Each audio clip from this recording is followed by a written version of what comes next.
So my names are Joy Tukahirwa. I'm part of Uganda Landcare network, and we have been implementing a 3-year project in northern Uganda in partnership with Government of Uganda, specifically NARO, Ministry of Agriculture, and also working hand in hand with another project under our project is specifically promoting scaling sustainable land management among small-scale farmers. Northern Uganda is a drought-prone region. However, it is also potentially a food basket for the region, not only Uganda, but the entire region, including Sudan, DRC. We are looking at how do we increase productivity of farmers, since many of them are small-scale farmers. Working with 9 districts, specifically in Acholi sub-region, including Ajumani. Before we came in, really our project was looking at building resilience, because farmers in northern Uganda had gone through a lot of shock, partly because of the war, partly because of climate change, specifically droughts. Many of them were hopeless. They did not have any capacity to even go back and practice what they had originally been practicing. So we have seen a lot of change in terms of cover. A lot of farmers are involved in tree planting, in agroforestry. That has been actually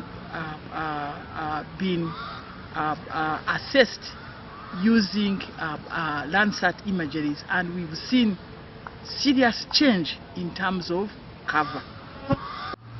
Many of the farmers are small-scale farmers who grow mainly to feed themselves, but a number of them, I can say a quarter of them, are classified as medium or large-scale farmers. Many of them, these have been able to produce, to eat, at the same time sell.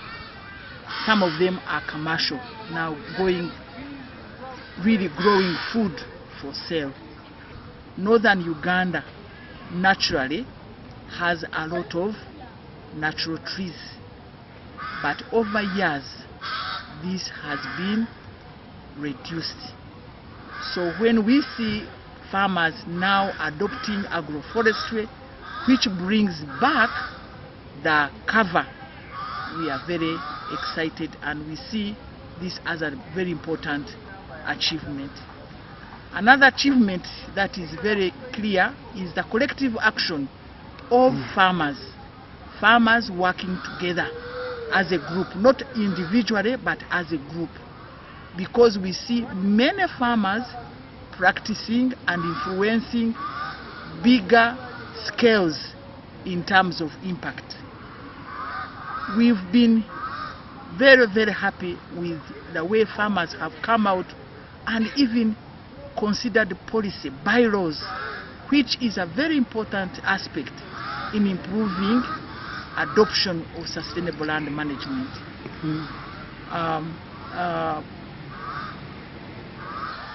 In terms of our success stories, we see one of the biggest leap we have made in terms of identifying these practices, which are now available for scaling. We have also demonstrated many practices that were chosen by small-scale farmers. These are specifically those that fit within their standards in terms of expense and in terms of bringing benefits. Many of the farmers have testimonies talking about what has changed in their lives regarding using land management practices.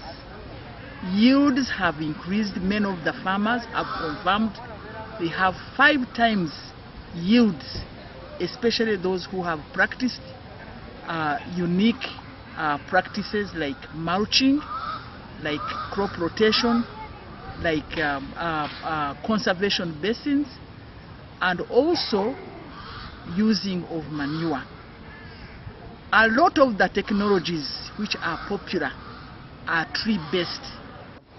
I'm called Tukahirwa Matthias. I work with Uganda Landcare network. I'm the head extension. When we went to northern Uganda, the situation was characterized of low productivity, a lot of tree cutting, a lot of erosion, and generally productivity was low. And with our intervention, we did a mapping of the situation. We identified the key technologies that are locally available. We mapped out the key hotspots of the within the region that actually necessitated for our intervention.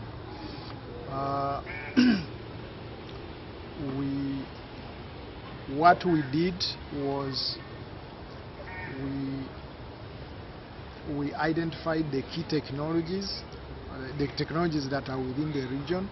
We documented them and actually put them online for communities to access and other key partners like in research. We trained the extension workers on SLM practices so that they can go and train farmers to implement. We also were able to train farmers. We are also able to take the farmers through using a decision support tool that helps farmers to identify among the technologies that were identified within the community, which of those are best suitable for them. So we took them through that process and we were able to choose the best technologies for them in their situation. And as a result, we were able to establish demonstrations within the region for farmers to learn. We were also able to support farmers to make from other areas to visit those technologies for learning. We are also able to, through the use of the decision support tool, we worked together with the farmers to be able to identify key technologies. Among them, mulching came out very well. Tree based enterprises like apiary came out strongly. Also farmers selected conservation basins. Also farmers were able to select, among others, technologies like agroforestry, where crops are integrated with trees for soil fertility improvement, and also those agroforestry trees for fodder, animal fodder, and then also to ensure that the climate mitigation is achieved.